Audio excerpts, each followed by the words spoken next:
একবার ভাবুন তো, মাত্র ৩১৩ জন, সামনে ১,০০০ সশস্ত্র সৈন্য, স্থান বদর প্রান্তর, ১৭ রমজান ২০০০ হিজরি।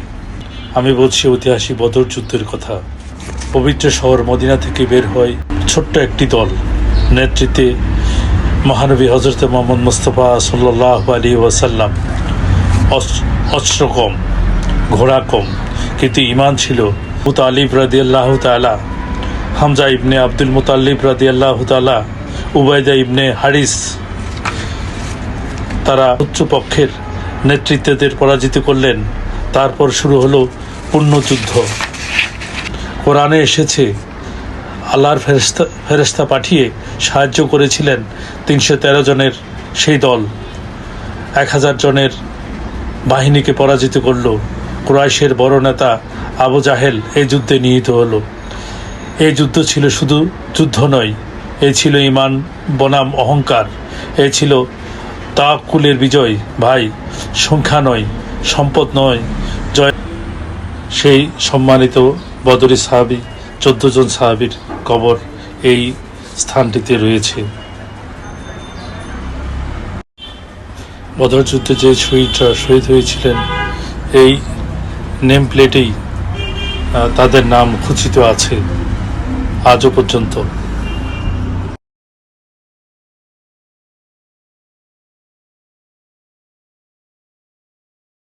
যখন বদরে যুদ্ধের জন্য এসেছেন, তখন তিনি প্রথম যেখানে যুদ্ধের চূড়ান্ত প্রস্তুতির লক্ষ্যে তাঁবু স্থাপন করেছেন, তাঁবুর খুঁটি গেড়েছেন, সেটা হচ্ছে এই মসজিদের এই জায়গাতেই তাঁবুর খুঁটি স্থাপন করেছেন এবং তাঁবু গেড়েছেন এই মসজিদে আরিশে। তখন তো মসজিদ ছিল না, মানে খালি মাঠ ছিল,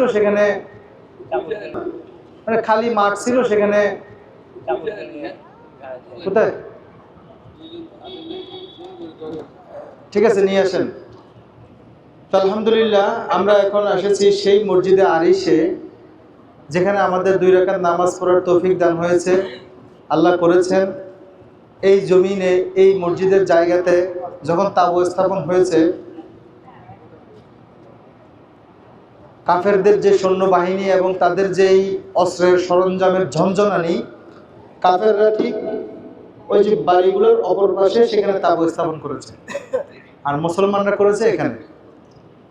তো তাদের অস্ত্রের ঝনঝনানি দেখে রাসূলুল্লাহ সাল্লাল্লাহু আলাইহি ওয়াসাল্লামের কাছে রিপোর্ট এসেছে, মানে গোয়েন্দা বাহিনী, এটা তৎকালীন যুদ্ধের একটা কৌশল হচ্ছে গোয়েন্দা, মানে পাঠায় ওদের অবস্থানটা কি দেখে আসার জন্য।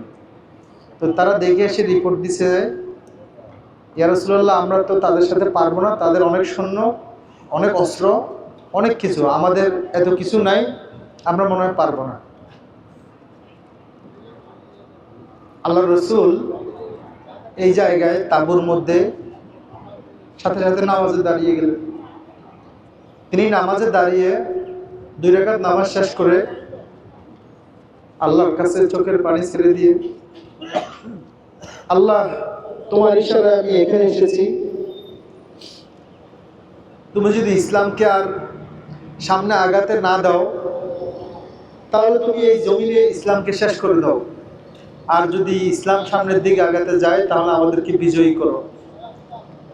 আল্লাহ রাব্বুল আলামিন সাথে সাথে জিবরিল আমিনকে পাঠিয়ে দিলেন, বললেন, হে আমার বন্ধু, আপনি নৈরাশ হবেন না, আপনার সামনে রয়েছে বিশাল বিজয়। তারপরেই সবার মাঝে রাসূল সাল্লাল্লাহু আলাইহি ওয়াসাল্লাম যখন বললেন, সবাই আবার প্রস্তুতি নিতে শুরু করলো। যা কিছু আছে, যার কাছে যে অস্ত্র ছিল সেটা নিয়েই, সামান্য কয়েকটা তলোয়ার ছিল, সেখানে 2টা, আপনাদেরকে বলেছিলাম 2টা ভাই ছিল, মাজ এবং মুআজ, ছোট ছোট বাচ্চা, তারাও যুদ্ধের জন্য প্রস্তুতি নিয়েছে। যখন যুদ্ধ চূড়ান্তভাবে শুরু হয়ে গেল, এই জায়গাতে সামনের দিকে, যুদ্ধের মাঠটা হচ্ছে সামনে, আমরা সেখানে যাব, শুহাদায়ে বদর যেখানে তাদের কবর শায়িত আছে, সেখানে যাব, একেবারে কাছে। এই যে তখন মাজ এবং মুআজ ছোট ছোট বাচ্চা ছিল। তখন ওই যে কাফেরদের যেই বড় বড় দেহওয়ালা বড় বড় উতবা সাহেবা আছে না, অনেকগুলো ছিল, ওরা এদেরকে কিছুই মনে করতেছে না, ছোট ছোট বাচ্চা নিয়েও যুদ্ধ করতে আসছে। তো এই বাচ্চারা এক সাহাবীকে জিজ্ঞাসা করলো, চাচা এখানে আবু জাহেল কে? বলে যে ওই দেখতেছ না ঘোড়ার উপরে যুদ্ধ করতেছে ও। দুই ভাই সোজা চলে গেল কোথায়? আবু জাহেলের কাছে। আবু জাহেলের কাছে গিয়ে আবু জাহেল ঘোড়ার উপরে বসে তলোয়ার চালাচ্ছে, সাহাবীদের সাথে যুদ্ধ করছে। এমন সময় এক ভাই কি করলো, আবু জাহেলের ঘোড়ার পায়ের নিচে প্রচন্ড জোরে ছুরি দিয়ে আঘাত করলো। করার সাথে সাথে আবু জাহেলের ঘোড়া লাফ মেরে, যেহেতু আঘাত পাইছে, ঘোড়াটা পড়ে গেল। ঘোড়া পড়ে যাওয়াতে আবু জাহেল মাটিতে পড়ে গেছে। মাটিতে পড়ে যাওয়ার সাথে সাথে আরেক ভাই দৌড়ে যেয়ে আবু জাহেলের বুকে উঠে গেছে। কিন্তু আবু জাহেল তো অনেক শক্তিশালী, আবু জাহেল অনেক শক্তিশালী, সুঠাম দেহের অধিকারী। ছোট বাচ্চা কিছুই মনে করতেছে না। ছুরি দিয়ে যখন এভাবে তলোয়ার দিয়ে ঘুরেছে, এক ভাইয়ের হাত পড়ে গেছে।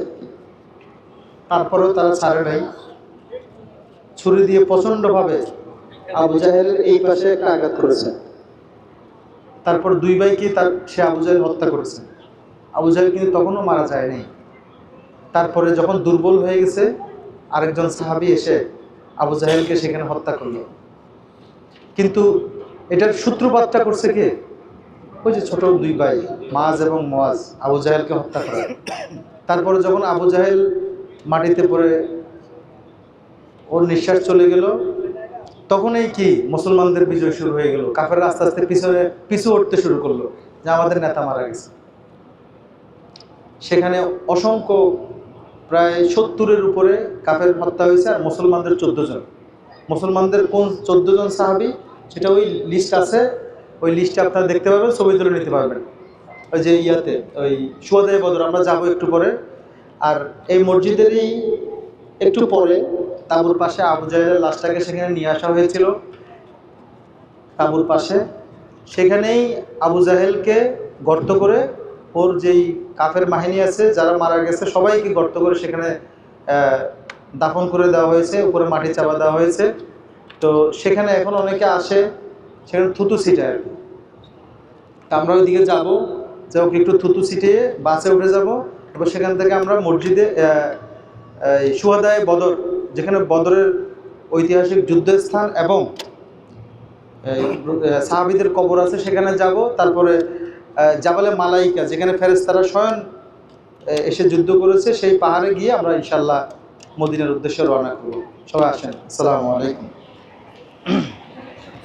সৌদি আরবের মধ্যে একটি মাত্র পাহাড়, সেই পাহাড়টি হলো, সবগুলো পাহাড় পাথরে ঘেরা। এই যে দেখছেন পাথর আর পাথর, কিন্তু একটি মাত্র পাহাড়, সেটি হচ্ছে এটি বালি আর বালি। এখানে কোনো পাথরের নিশানাও নেই।